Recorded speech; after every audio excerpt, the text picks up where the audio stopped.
Mark and Emily had finally moved into their dream home, a charming Victorian house nestled in the quiet suburbs. It had taken years of hard work, saving and planning, but now they stood in the grand foyer, inhaling the scent of polished wood and fresh paint. The stained glass windows cast dancing colors on the floor as the late afternoon sun streamed in. Emily twirled in the space, arms wide. "I still can't believe it's ours," she said, her voice thick with excitement. Mark grinned, setting a heavy box down. "I know, it's like something out of a movie." They spent the rest of the day unpacking, arranging furniture, and making the house feel like home. As night fell, Mark decided to explore the attic, a space they hadn't thoroughly inspected during the purchase.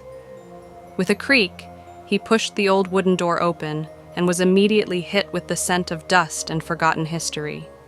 The attic was cluttered with old trunks, broken chairs, and yellowed papers. But one object stood out, a small black notebook resting atop an antique writing desk. Its cover was plain, unmarked, and worn from years of neglect. Curious, Mark flipped it open. Inside, the first page bore a simple instruction in careful handwriting. "Write a name, and they will die." He chuckled. "Hey, Em, come check this out." Emily appeared in the doorway, wiping her hands on her jeans. "What is it?" Mark held up the notebook. "Some kind of old prank journal. Says here that if you write someone's name, they die." Emily rolled her eyes. "Oh, great. We bought a haunted house." He smirked, flipping through the pages. Most were blank, except for a few names scribbled in faded ink. Next to each name, a date and cause of death were noted. The most recent entry was from 1986. Someone named Arthur Bell had died of a heart attack. Emily shivered. "That's creepy. Probably just some kid messing around back then." Mark set the notebook down and continued exploring the attic. By the time they descended back into the house, the discovery was nearly forgotten. A week later, they had their first dinner party. Friends and neighbors gathered to celebrate their new home. Wine flowed, laughter filled the air, and everything felt perfect. Then came the topic of their nosy next-door neighbor, Howard Greaves. "He's the worst," Sarah, one of their new friends, groaned. "I swear he watches us through his curtains all day." "He called the HOA on me because my garbage bins were out too long," another neighbor, Jake, added. Mark, feeling the buzz of alcohol, smirked. "Maybe I should write his name in the death book," Emily gasped playfully. "Oh my God, do it!" Their guests laughed, urging him on. Encouraged, Mark retrieved the notebook from the attic and, with a dramatic flair, wrote, "Howard Greaves, stroke." They all erupted in laughter. "Guess we'll see if the curse is real," Sarah joked. The party went on, and eventually, everyone left. Mark and Emily collapsed into bed, still giggling about their harmless prank. The shrill sound of an ambulance siren woke them. Mark stumbled to the window, rubbing his eyes. Outside, flashing red and blue lights filled the street. A small crowd had gathered in front of Howard Greaves's house. Emily stood beside him, her face pale. "No way," she whispered. Mark grabbed his phone and searched for news. Within minutes, he found an article. Local man, 72, dies of a sudden stroke in his home. Mark's stomach twisted. "It has to be a coincidence," he muttered, his hands clammy.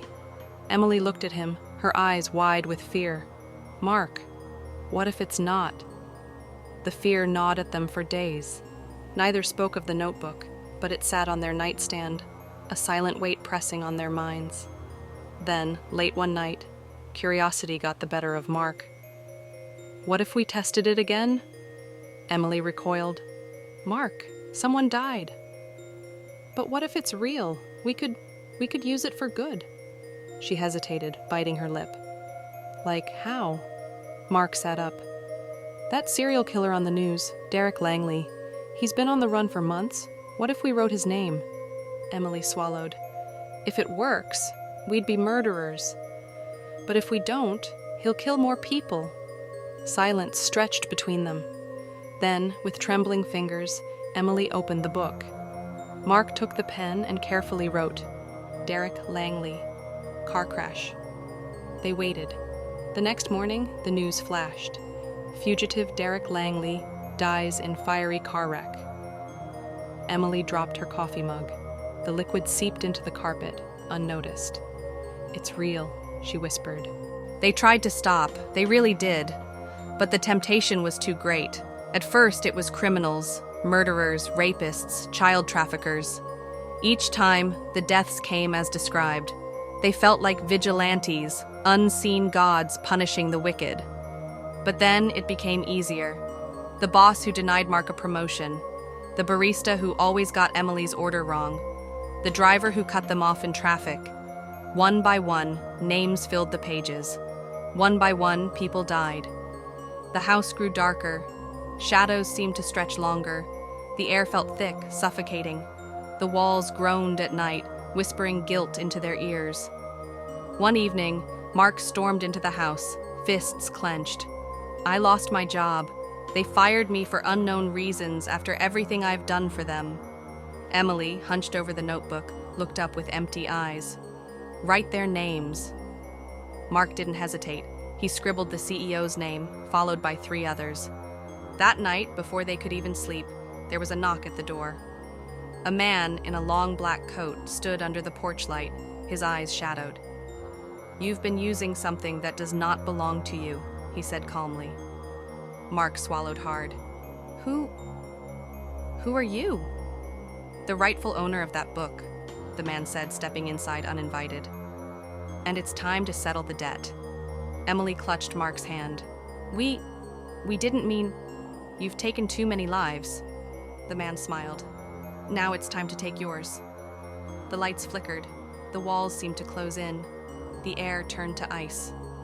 The last thing Mark and Emily heard was the sound of a pen scratching against paper. And then, darkness. A year later, a new couple moved into the house. They found a strange black notebook in the attic. Curious, they opened it. On the first page, a new rule was written in bold letters. "Those who write too many names will forfeit their own."